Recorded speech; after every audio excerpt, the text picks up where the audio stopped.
Ating Cybex ACS B2 cabin stroller. Good for 6 months old up to 3 years old. It depends pa rin po siya sa laki, timbang ni baby kung kakayanin siya ng 4 to 5 years old. Compact folding. Yan, color black. Already washed and ready to use. Yan. So ito po yung details po niya 1 by 1. May inclusion na po siyang 2 pieces bag hook. Ayan, previous na po namin po yan. So ito po yung kanyang canopy. Ayan. And then yung kanyang peekaboo. Yan, ECS2. Okay. So, kapag finold siya, pwedeng ganyan po. Ayan. Pwedeng by half. Pwedeng pangalawa. And then, pwedeng full. Okay. Depende sa gusto po ninyo. Para at least may forma pa rin po siya kahit naka-fold po siya. Ayan. Okay. So, next natin yung kanyang higaan. Ayan. Ganyan po siya kapag nakaupo. Ang kinagandaan sa kanya is halos flatten po yung pagkakaupo niya compare sa mga normal stroller. Okay, kompleto po yun sa harness pad. 5 harness, safe na safe si baby, wala po yung putol. Presyo lang po itong gitna. Ayan.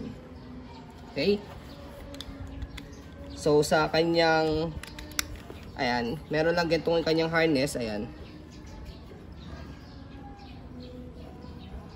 Okay. Pero pwedeng guntingin yan. Can affect yan sa performance ng harness.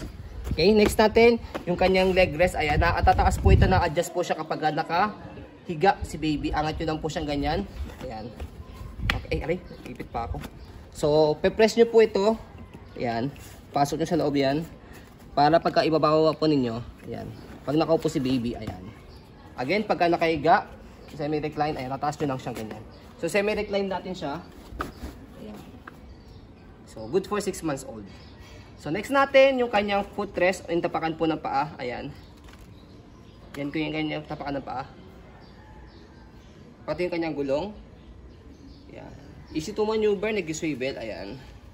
And then, yung kanyang front handle. Ayan, yung front handle niya. Press nyo lang po dito sa side.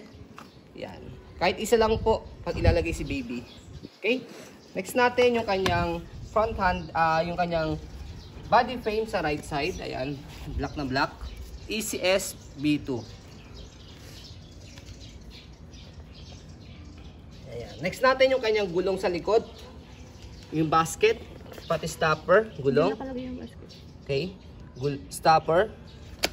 Ayan. May shock siya. Ayan, okay. So, stopper baba. Presyo lang po ito dito. Ayan. Angat po dito pagka go. Ayan. Basket, ayan.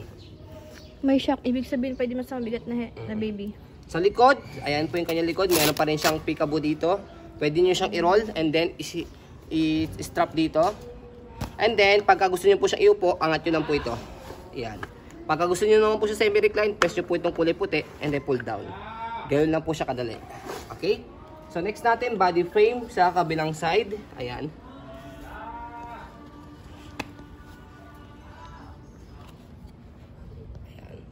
And then, yung kanyang handle na meron kasamang 2 pieces bag hook. Okay? So, stroll natin para makita po ninyo na wala po siyang issue bago po natin i-fold. Ayan. Okay. Lightweight po ito. Ayan. Sa mga naghahanap po ng lightweight na compact folding, fit for cabin, pwede po sa inyo po ito. Wider seat siya, no? Ayan. Malapit yung kanyang pagkakaupo compare sa ibang mga stroller. Tapos yung upuan niya, malalim. Ayan. So, sa pag-fold naman po, fold natin yung kanyang canopy. Ayan. And then, yung kanyang leg rest, baba natin to. Para kapag finold siya, compact siya. Sa handle, ayan, meron kayo i-press ditong circle and then ilalim. Okay? Kasi kapag hindi nyo pinress yung circle dito na white, nakalock siya. Okay? So, press natin and then yung color sa ilalim, tapos fold pababa. Tapos alalay lang sa front handle and then compress. Ayan, mag-automatic lock siya. So yan. So ito, hindi lang siya naka-ice dyan. Ayusin natin mamaya yan. Okay? So ganyan po yung pagkaka-fold niya. Nag-auto lock siya pag ganyan. Ayan. So nag-auto lock siya dahil ito, yung kulay pula dito. Siyempre kulay pula dito. Buksan mo. Mamaya mapakita natin dito kulay pula. So yan, ganyan po siya kapag naka-fold. So kapag hand carry siya, ito. Hindi siya masyadong kabigatan. Okay, kapag inopen, again, pe-press nyo po ulit yan. Itong puti, saka itong circle na puti, saka po itong nasa ilalim. Ayan. Ayun. Wait. And then, nag-red. sa kanya po siya ibubuka. So yun. Ganun lang po Magbablock kadali. Ganun lang po siya kadali i-open sa fold. Okay? Yung canopy. Sa canopy niya, yan, meron lang siyang sobrang slightly fade lang.